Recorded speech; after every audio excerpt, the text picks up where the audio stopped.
Movie की शुरुआत एक टाउन को दिखाने से होती है जहां हर कोई क्रिसमस मना रहा था। यहाँ एक आदमी को उसका बॉस काम पर बुला लेता है। उसके बॉस का नाम हेनरी था। असल में उसका बॉस हेनरी काम को लेकर बहुत सीरियस रहता था और वो इस टाउन में एक मॉल बनवाना चाहता था, जिस मकसद के लिए उसने यहाँ के बहुत सारे घर भी खरीद लिए थे, सिवाय एक के, जो घर एक बूढ़े आदमी का था जिसे भी खरीदना बहुत जरूरी था। इसलिए हेनरी उस आदमी को, जो उसका वर्कर था, उसे लेकर बूढ़े आदमी के घर जाता है। दोनों बूढ़े आदमी को काफी मनाते हैं कि वो अपना घर बेच दे, पर बूढ़े आदमी ने यह कहकर मना कर दिया कि वर्षों से मेरा पूरा खानदान यहीं रहता आया है, मेरे बाद में मैं अपना घर ये पोते के लिए छोड़कर जाना चाहता हूँ। तब ये बातें सुनकर हेनरी और उसका वर्कर यहाँ से चले जाते हैं। बूढ़े आदमी की पोती भी यहाँ से अपने दोस्त के घर चली जाती है, जिसका नाम विनी था। उसके जाने के बाद बूढ़ा आदमी जब अकेला था तभी दरवाजे पर दस्तक होती है, पर एकदम से स्नोमैन के अंदर से एंजल नाम का किलर कातिल बाहर निकल आता है, जिसने सफेद रंग के कपड़े और मास्क पहना हुआ था। वो बूढ़े आदमी पर हमला कर देता है, उसे नीचे लिटाकर चाकू से उसका गला काट देता है। तेजी से उसका खून बहने लगता है और मौके पर ही उसकी मौत हो जाती है। बूढ़े आदमी की पोती जब अपनी दोस्त विनी के घर गई तो उसने दोनों पार्टी में चले जाते हैं।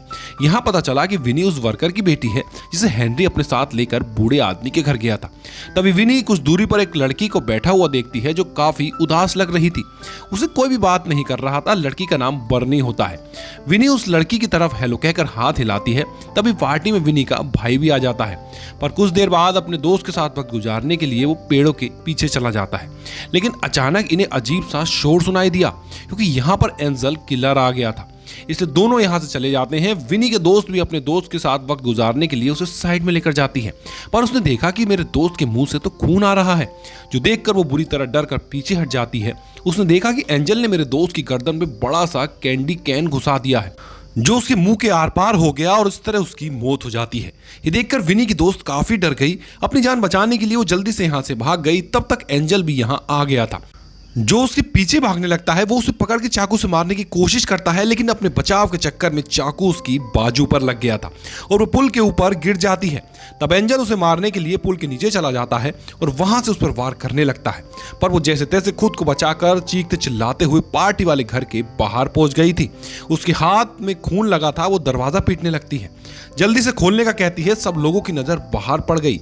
इससे पहले कि वो दरवाजा खोलते, एंजल आकर उसकी पेट में चाकू घुसा देता है। ऐसा करने के बाद भी वो नहीं रुका, बार बार चाकू से उस पर वार करता है। ये देखकर सारे लोग काफी डर जाते हैं, पर विनी हिम्मत करते हुए अपने दोस्त को बचाने के लिए फौरन दरवाजा खोलकर बाहर आ गई थी, लेकिन तब तक काफी देर हो गई थी। उसकी दोस्त ने दम तोड़ दिया था और अब अचानक ही एंजल आकर विनी को पकड़ लेता है। उसे भी चाकू से मारने की कोशिश करने लगा, लेकिन अपना बचाव करते हुए विनी का कैमरा टूट जाता है। वो एंजल के मुंह पर मुक्का मारकर जंगल की तरफ भागने लग जाती है। जंगल में आकर वो एक पेड़ के पीछे छुप गई थी। एंजल भी उसका पीछा करते करते यहाँ आ गया था। वो जल्दी विनी को ढूंढ लेता है, इससे पहले कि उस पर चाकू से वो वार करता। विनी का भाई आकर एंजल को धक्का देकर साइड में गिरा देता है और अब वो एंजल से लड़ने लगता है। एंजल विनी के भाई को जोर से टांग मारकर साइड में गिरा देता है, पर जैसे तैसे उसने खुद को संभाला और ये दोनों बहन भाई बचकर यहाँ से भाग जाते हैं। पर एंजल बहुत चालाक था। वो विनी के भाई को पकड़ के फिर से चाकू से उस पर वार करने की कोशिश करने लगता है, लेकिन ठीक वक्त पर विनी ने एक तार से करंट एंजल को लगा दिया, जिससे वो तड़पने लगा और वहीं गिर गया और इस तरह उसकी मौत हो जाती है। विनी जब एंजल का मास्क हटाकर देखती है तो उसे पता चलता है कि ये तो मेरी डैड का बॉस है, यानी कि हेनरी, जिसने सबको काफी बड़ा झटका लगता है। यहाँ से कहानी सीधा बात की दिखाई जाती है। यहाँ विनी का भाई अब अपने डैड के बिजनेस में उनका हाथ बटाता है, पर विनी भी उस हादसे से अभी बाहर नहीं आई थी। वो आज भी अपनी दोस्त को याद किया करती थी। तभी उसके पास मैसेज आया कि जिस यूनिवर्सिटी में उसने एडमिशन के लिए फॉर्म भरा था वो रिजेक्ट हो गया है, जिससे विनी की उदासी और ज्यादा बढ़ जाती है। एक दिन जब वो सड़क पर जा रही थी तो उसने हेनरी का भाई मिलता है, जो विनी को पकड़ के उस पर काफी गुस्सा करता है और धमकाने लगता है कि तुमने मेरे भाई को मारा था ना, अब देखना मैं उसकी मौत का बदला तुमसे लेकर रहूंगा। कुछ देर के बाद विनी के पास उसके दोस्त का मैसेज आया, जो उसे क्रिसमस पार्टी में आने का कहता है। जहां उसका दोस्त तो उल्टे सीधे बहाने बनाने लगता है, पर उसकी दोस्त कह देती है कि हम दोनों का जो रिलेशन है वो पिछले 1 साल से चल रहा है, मगर अब मुझे इस बात की खुशी है कि अब सबको पता चल चुका है। ये सुनकर विनी को बहुत बुरा लगता है और वो पार्टी छोड़कर चली जाती है। अपना मूड ठीक करने के लिए वो एक पुल के ऊपर आकर खड़ी हो गई। तभी आसमान में वो अजीब तरह की चमकती हुई रोशनी को देखती है। काफी हैरान हुई, वो दुखी थी, ये भी सोच रही थी कि काश मैं पैदा ही ना होती। उसके इतना सोचते ही अचानक वो रोशनी वापस गायब हो जाती है। पूरे टाउन की लाइट चली जाती है। अचानक वो एक आदमी को तड़पता हुआ देखती है, क्योंकि इसकी आंख में चाकू घुसा हुआ था। असल में उसे किसी और ने नहीं बल्कि एंजल ने मारा था। ये देखकर विनी काफी घबरा गई थी। जल्दी से वहां से भागकर वो एक गाड़ी के पास आ जाती है। गाड़ी का कांच तोड़कर उसके रेडियो से पुलिस को कॉल करने की कोशिश करती है, पर तभी यहाँ हेनरी का भाई आ गया था। लेकिन हैरानी तो इस बात की थी कि वो यहाँ विनी को पहचानता ही नहीं कि ये कौन है। विनी को भी कुछ समझ नहीं आता। अब हेनरी का भाई बताता है कि एंजल लोगों को मारता आ रहा है। ये सुनकर विनी कंफ्यूज हो गई कि ये कैसे हो सकता है, एंजल जिंदा कैसे है? पिछले साल तो उसे मैंने ही मारा था। ये बात वो हेनरी के भाई को बताने की कोशिश करने लगी, लेकिन तभी यहाँ हेनरी आ जाता है, यानी कि जो एंजल था। उसे जिंदा देखकर विनी काफी हैरान रह जाती है और वो इस तरह दिलासा देता है जैसे वो उसका कितना बड़ा हमदर्द है। ये देखकर विनी जैसे तैसे खुद को संभालती है, लेकिन कुछ देर के बाद भागकर अपने घर आ जाती है। पर अजीब बात तो ये थी कि वहां पहुंचने पर भी उसे कोई नहीं पहचानता। तो अब ये सब देखकर विनी को एहसास हो गया था जैसे वो इस दुनिया में पैदा ही नहीं हुई है, क्योंकि उसने उस रोशनी को देखकर तो यही सोचा था कि काश मैं पैदा ही ना होती। वो चीज सच हो गई थी, जिससे ये बात भी क्लियर हो गई थी कि अगर वो पैदा ना होती तो जाहिर सी बात है कि वो एंजल भी नहीं मरता। वो गहरी सोच में इधर उधर भागने लगती है। तभी उसने नोटिस किया कि पूरे शहर में कर्फ्यू लगा हुआ है। जगह जगह हेनरी की तस्वीरें भी लगी हुई हैं, क्योंकि वो टाउन का मेयर बन गया था। साथ ही हेनरी ने वो शॉपिंग मॉल भी बनवा लिया था जो वो बनाना चाहता था। जिसके बाद विनी एक क्रिसमस पार्टी में जाती है। एक कमरे में जहां वो गई, यहां उसने पिछले साल की पार्टी की तस्वीरें लगी हुई दिखाई दी, जिसमें विनी की तस्वीर गायब थी। इससे यही साबित हुआ कि वो वाकई इस दुनिया का हिस्सा नहीं थी। अब बाहर खड़े दो दोस्त दिखाए गए। मौका देखकर एंजल आया और अपनी कुल्हाड़ी लेकर लड़के को मारने की कोशिश करता है। लड़का अपने बचाव में अपने पास हर चीज उठाकर एंजल को मारने लगता है, पर उससे कुछ नहीं होता। और अब जब लड़का यहाँ से भागने की कोशिश करता है तो उसने देखा कि मेन गेट तो लॉक्ड है। एंजल ने उसे पकड़ लिया, कुल्हाड़ी से उस पर वार किया। तब लड़का भी गमले को एंजल की तरफ फेंक के मारता है और वापस घर के अंदर पार्टी में जाने की कोशिश करता है, पर दरवाजा तो लॉक था। साथ ही म्यूजिक भी इतना लाउड था कि कोई भी उसकी आवाज नहीं सुन पाता। इसी बीच एंजल उसके पास पहुंच गया, कुल्हाड़ी से वार करके उसकी जान ही ले लेता है। बार बार उसे मारता है, जिससे खून चारों तरफ बह जाता है। कुछ देर के बाद लड़की की दोस्त बाहर आई। अपने दोस्त का कटा हुआ सर बर्फ पर पड़ा हुआ देखकर वो काफी डर जाती है और चिल्लाने लगती है। अब विनी टीवी पर खबरें देखती है कि जहां बताया जा रहा था कि एंजल ने बहुत सारे लोगों को मार दिया है। ये देखकर वो बहुत सारे लोगों को कहती है कि इस तरह की परेशानी वाले माहौल में चुपचाप नहीं बैठना चाहिए, बल्कि सबको अपनी अपनी हिफाजत के बारे में सोचना चाहिए। जो कहकर वो बर्नी को अपने साथ लेकर निकल जाती है। ये दोनों बर्नी के घर आ गई, जहां विनी को पता चलता है कि बर्नी भी उसकी तरह कातिल पर नजर रख रही है। वो उसे बताती है कि जितने भी बच्चे मारे गए हैं उन सब की मॉम और डैड बिजनेस किया करते थे।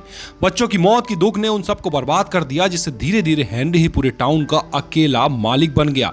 पर अचानक ही एंजल खिड़की तोड़कर अंदर घुस जाता है। उसे देखकर दोनों लड़कियां जल्दी से बाहर जाने लगती हैं, पर दरवाजे पर एंजल खड़ा था, जो उन्हें रोककर विनी को पकड़ लेता है। इससे पहले वो उसके साथ कुछ करता, विनी उसकी बाजू पर काट कर टेबल पर उसे धक्का दे देती है। ये दोनों लड़कियां जल्दी से यहाँ से बाहर भाग जाती हैं। अब अचानक आसमान से फिर से वही चमकदार रोशनी दिखने लगती है जो पहले भी विनी को नजर आई थी। उसे देखकर बर्नी विनी को बताती है कि यहाँ से इस रोशनी का दिखना कोई मामूली बात नहीं, जरूर इसके पीछे कोई मैसेज छुपा होगा। जिसके बाद ये दोनों यहाँ से निकलकर मूवी थिएटर में आ जाती हैं। सुबह ये दोनों ढेर सारे नोट्स देखती हैं, जिन पर आसमान में चमकने वाली उस रोशनी की कहानियां लिखी हुई थी, जिन्हें पढ़ने से उन दोनों को यकीन हो गया था कि विनी की इस दुनिया में आने की वजह से ये रोशनी ही है। मगर जल्दी ये रोशनी धुंधली होने वाली है, इसलिए विनी को जल्दी से जल्दी अपनी दुनिया में वापस लौटना होगा, वरना वो हमेशा के लिए यहीं अटक कर रह जाएगी। थोड़ा और छानबीन करने पर दोनों लड़कियों को पता चला कि एक बार फिर विनी को हेनरी को मारना होगा, जो करने के बाद ही वो यहां से जा सकती है। पर उसके लिए विनी को किसी ऐसे इंसान की मदद चाहिए थी जो उसके बहुत करीब हो। इसलिए दोनों विनी के घर चली गई, पर उसकी डैड विनी को पहचानने से इनकार कर देते हैं और दरवाजे को बंद कर देते हैं। अब बाहर विनी की आंटी आती है। तब उनसे बात करने पर विनी घर का कोई ऐसा राज बताती है जो सिर्फ उसकी फैमिली को ही पता चलता है।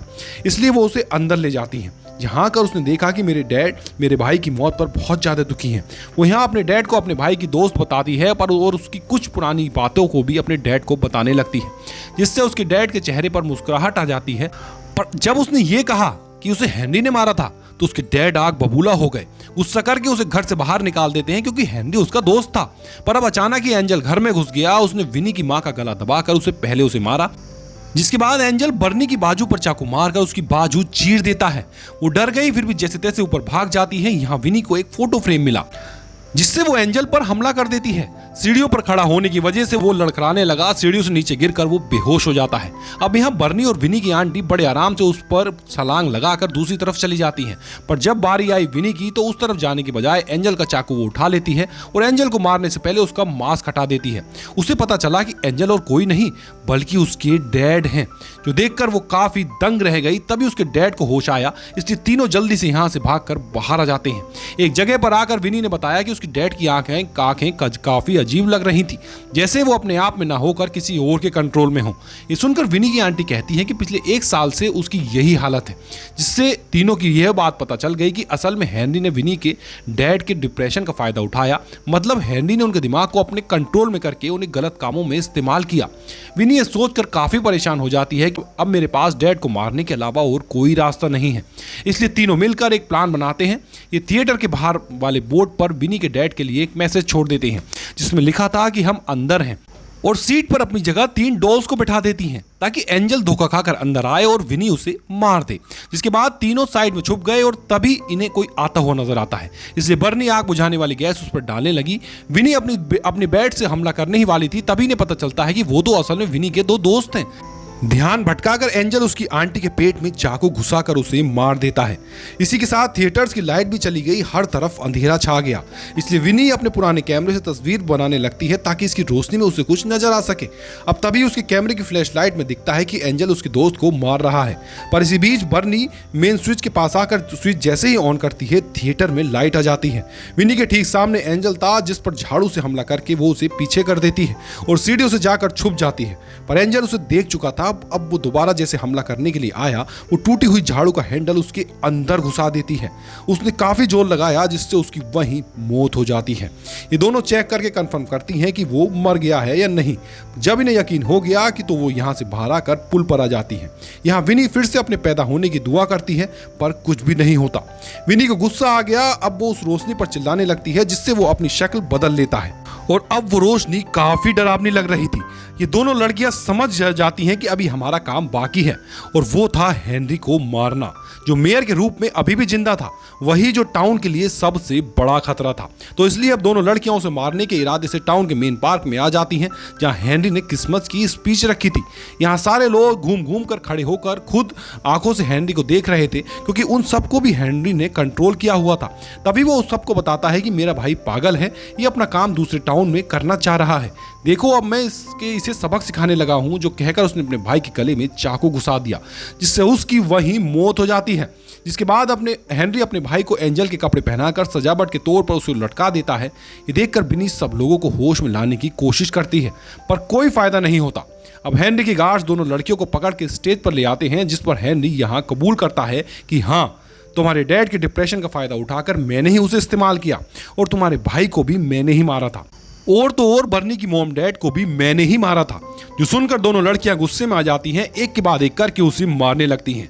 ऐसा होने से टाउन के लोग भी एक एक करके होश में आने लगे, और अब जैसे विनी टांग मारकर हेनरी को नीचे फेंक देती है, तो उन सभी के लोग उस पर झपट मारकर बुरी तरह उसको मारने लगते हैं।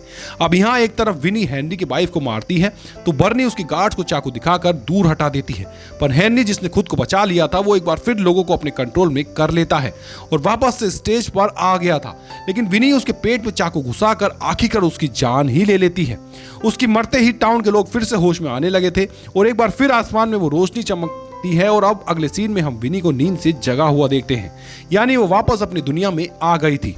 वो अपनी फैमिली से जाकर मिलती है और कहती है कि मैं आप लोगों के साथ बहुत खुश हूँ, एंजल से कोई खतरा नहीं था। और इसी को दिखाते हुए इस फिल्म की कहानी भी यहीं पर खत्म हो जाती है।